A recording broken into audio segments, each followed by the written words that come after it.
Hai, selamat datang di Biblians. Well, kemarin ada yang komen katanya Yesus aja udah pernah menubuatkan nabi terakhir dari Arab.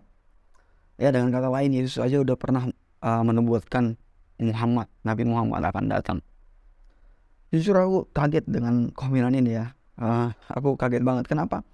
Aku kaget bukan karena aku uh, baru sadar gitu atau aku akhirnya tahu bahwasanya ada nubuatan Yesus tentang Nabi Muhammad di Alkitab. Bukan karena itu, tapi aku kaget karena masih aja ada orang yang pakai argumen itu. Tapi oke lah, nggak apa-apa gitu. For the sake of argument, ayo kita bahas aja gitu. Well, ayat paling terkenal yang dipakai adalah dari Injil Yohanes. Aku tahu ada ayat lain dari Ulangan, dari Kidung Agung, tapi di video kali ini kita akan fokus di Yohanes saja. Yohanes 14 dan Yohanes 16. Yang mereka katakan bahwa di ayat tersebut, di pasal tersebut, Nabi Muhammad sudah dibuatkan oleh Yesus sendiri. Oke, yuk kita bahas.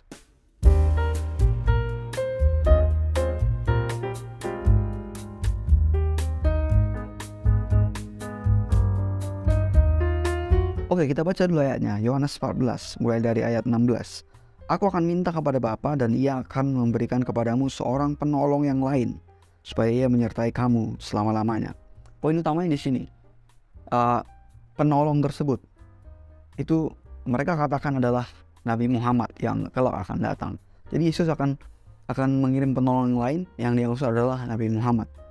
Oke, first problem ya dari klaim ini adalah kita fokus di kata penolong tersebut atau the helper atau counselor.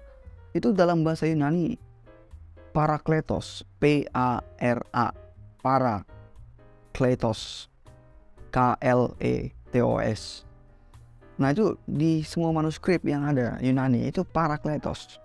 Nah, mereka bilang itu bukan parakletos, itu periklitos, P-E-R-I-K-L-Y-T-O-S, periklitos. Dan arti periklitos adalah yang terpuji gitu, atau dalam bahasa Arab Mahmad atau Ahmad. Jadi mereka bilang ini Muhammad, yang Yesus maksud ini Muhammad, nubuatan tentang Muhammad yang akan datang gitu, karena dari kata itu.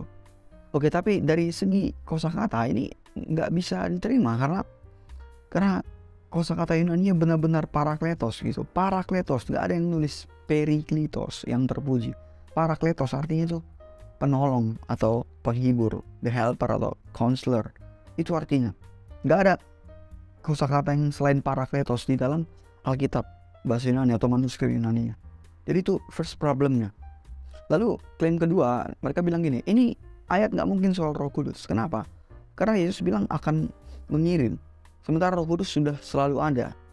Nggak mungkin Roh Kudus pernah nggak ada, itu kata mereka. Oke, sekilas kalau kita dengar ini agak masuk akal ya, karena nggak mungkin Roh Kudus memang nggak ada gitu. Dia selalu ada. Amin. Itu mereka bilang, dan itu kita aminkan juga. Roh Kudus selalu ada.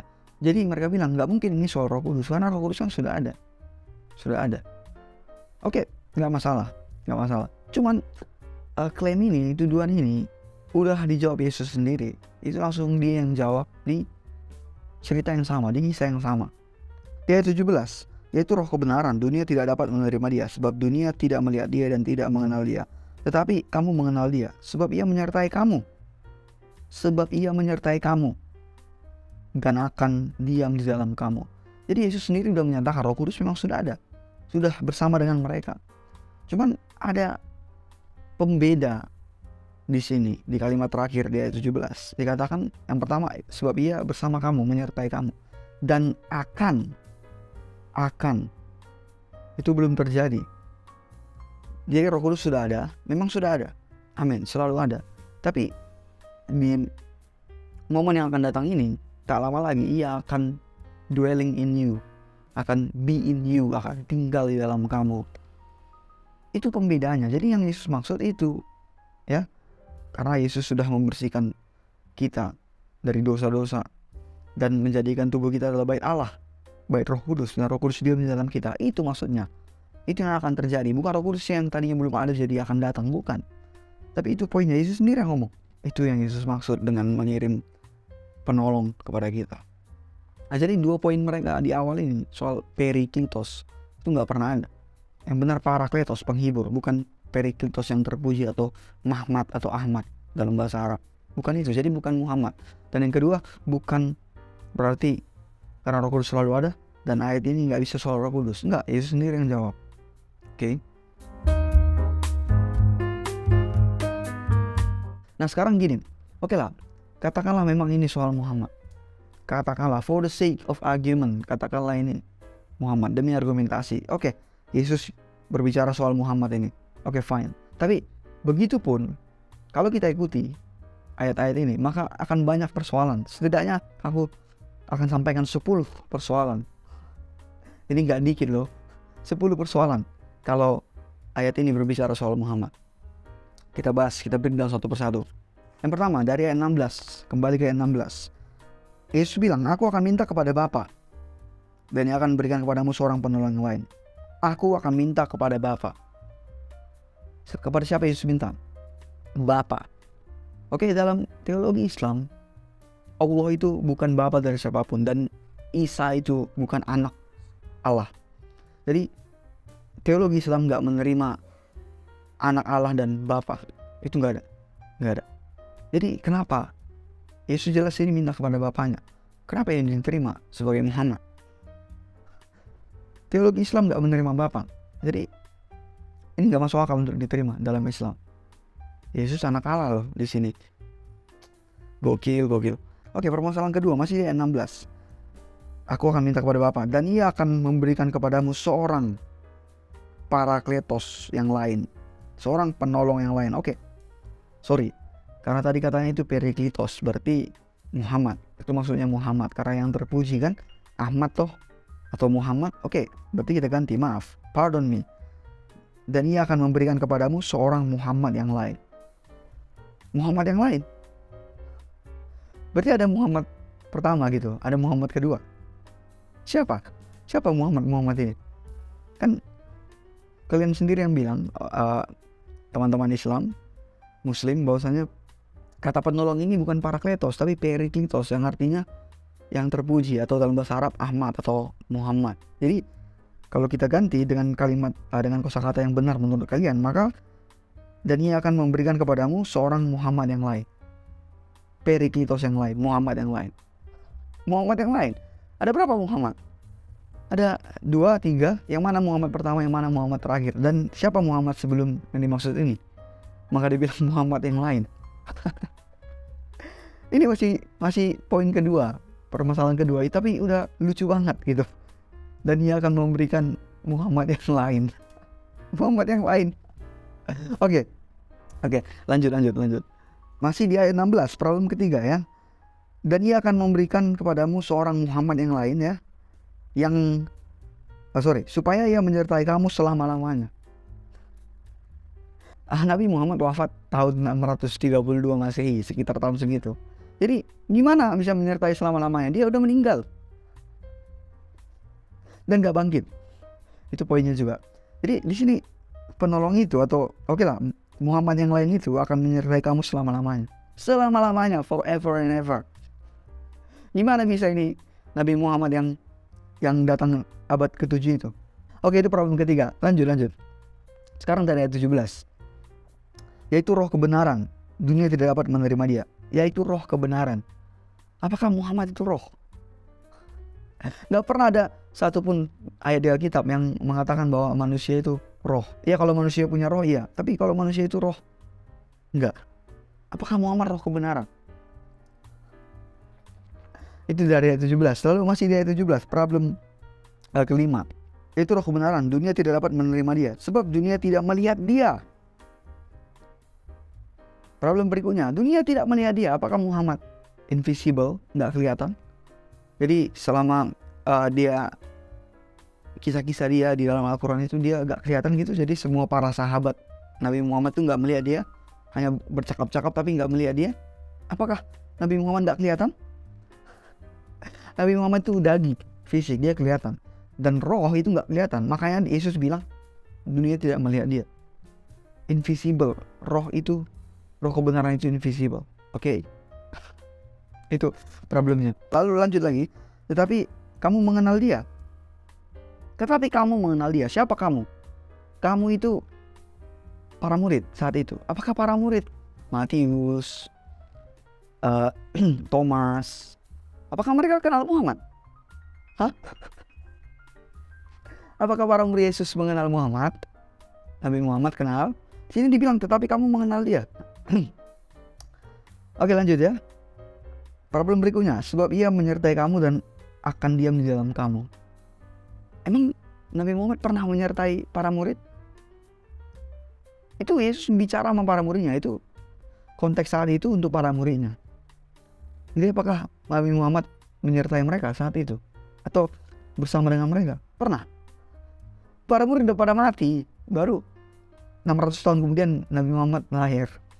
Jauh banget weh. Serius, ini semakin kita lanjut semakin gokil lah. Serius lah. Dan dibilang akan diam di dalam kamu. Apakah Muhammad ada di dalam para murid? Apakah Muhammad ada di dalam mereka? Tinggal di dalam mereka? Ada? Yang pertama kan Nabi Muhammadnya belum ada di masa mereka. Dan kalaupun sudah ada, bisa Nabi Muhammad tinggal di dalam mereka? Di dalam mereka semua? Emang Nabi Muhammad omnipresent? Emang dia Tuhan? Punya atribut omnipresent? Aduh, gokil. Tapi oke lah, kita lanjut aja. Kita lanjut ke ayat 26. Tetapi penghibur, yaitu Roh Kudus. Tetapi penghibur atau penolong tadi, yaitu Roh Kudus. Jadi nggak usah pun kita lanjut, nggak usah pun sebenarnya kita mulai dari awal tadi, langsung kita baca ayat 26. Itu jelas Yesus maksudnya siapa. Yang Yesus maksud itu siapa? Dengan kata Parakletos. Bukan Nabi Muhammad, tapi Roh Kudus. Apakah Muhammad itu Roh Kudus? Well, kita ikuti aja, kita ikuti. Jadi Nabi Muhammad itu Roh Kudus. Oke, bukannya dalam teologi Islam Roh Kudus itu Jibril. Rohul Kudus. Bukannya itu Jibril. Malaikat Jibril atau Gabriel. Atau gimana? Atau ada dua. Satu Jibril, satu Nabi Muhammad. Ada belum tadi. Tetapi penghibur yaitu Roh Kudus. Jelas Yesus bilang, yang dia bicarakan dari tadi itu Roh Kudus. Roh kebenaran itu Roh Kudus. Bukan manusia, bukan Nabi Muhammad yang datang 700 tahun, 600 tahun kemudian. No. Lalu problem ke-9, masih dari ayat 26. Dialah yang akan mengajarkan segala sesuatu kepadamu. Dialah yang akan mengajarkan. Penolong ini, penghibur ini, yang akan mengajarkan segala sesuatu kepada kamu. Dan akan mengingatkan kamu akan semua yang telah kutakan kepadamu. Pernah para murid diajar oleh Nabi Muhammad? Sekali lagi, mereka udah mati. Baru 600 tahun kemudian Nabi Muhammad lahir. Jadi ini gak fit. Ini gak match ke Nabi Muhammad. Nubuatan Yesus ini atau perkataan Yesus ini. Dia akan mengajarkan. Penolong itu akan mengajarkan kepadamu. Segala yang telah kuajarkan kepadamu. Akan mengingatkan. Masalahnya murid-murid gak pernah diajar oleh Nabi Muhammad. Bung, jumpa aja gak pernah. Kenal aja enggak. Bersama dengan mereka aja enggak. Seperti udah kita bahas di problem-problem sebelumnya. Oke, fine. Lanjut. Kita lanjut ke ayat ke pasal 16 seperti yang udah kita singgung tadi. Pasal 16 ayat 7 begini. Namun benar yang kukatakan ini kepadamu, kata Yesus, adalah lebih berguna bagi kamu jika aku pergi. Sebab jikalau aku tidak pergi, penghibur itu tidak akan datang kepadamu. Tapi jikalau aku pergi, aku akan mengutus dia kepadamu. Yesus berkata dia akan mengutus penghibur itu atau penolong itu. Oke, tadi penghibur atau penolong itu Periklitos kan? Itu Muhammad kan? Oke. Jadi Yesuslah yang akan mengutus Muhammad. Begitukah? Well, setahu aku dalam Quran, Muhammad itu diutus oleh Allah sendiri. Jadi kalau ini Muhammad dan dikatakan di sini Yesus yang akan mengutus Muhammad, berarti apakah Yesus adalah Allah itu sendiri? Well, makasih karena kalian mengatakan, kalian baru mengkonfirmasi bahwa Yesus adalah Tuhan Allah gitu, ya. Karena Yesus mengutus Muhammad, sementara dalam Al-Quran yang mengutus Muhammad adalah Allah. Jadi karena di sini Yesus yang mengutus penolong itu yang kalian bilang adalah Periklitos dan Muhammad, berarti Yesus adalah Allah, Yesus adalah Tuhan Allah. Makasih sudah menguatkan keimanan Kristen bahwa Yesus memang adalah Tuhan Allah dalam rupa bentuk manusia. Well done, good job teman-teman yang Muslim yang mengatakan ayat-ayat ini soal Muhammad. Oke, itu dia 10 problem. Kalau kita mau berkata nubuatan ini, penolong ini, Parakletos ini adalah Muhammad. Oke, teman-teman. Jadi, kalian nilailah ya semua yang nonton ini, teman-temanku yang Kristen ya, kalau dengar ada klaim ini, dan teman-teman yang Muslim silakan nilai dari 10 problem itu. Bahkan sebelum 10 problem tadi ada soal Parakletos, Periklitos, dan Roh Kudus tidak mungkin baru datang, ya itu udah aku jawab di awal. Tapi 10 problem ini juga silakan diperhatikan. Termasuk yang terakhir. Oke, kurasa itu aja tuh video kali ini. Kurang terberkati. Kalau ada yang mau komen, feel free to comment below. Dan seperti biasa, bye.